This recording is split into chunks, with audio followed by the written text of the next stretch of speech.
देखिए इस दुनिया में लोग रूप और रुपया के पुजारी हैं भैया। इस दुनिया में जवानी में लोग राम से प्यार न करेला, रूप और रुपया से प्यार करेला। का कहले भैया, काम के प्रिय काम है, लोभी के प्रिय लोग, सतगुरु प्रिय सत्य है, संतन के प्रिय राम।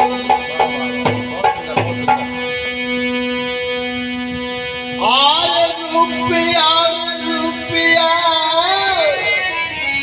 के पुजारी सारी दुनिया,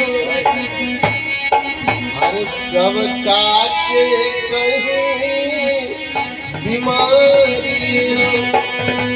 देखिए भैया, रूप और रुपया के पुजारी है इस दुनिया और सबके बीमारी एक ही है।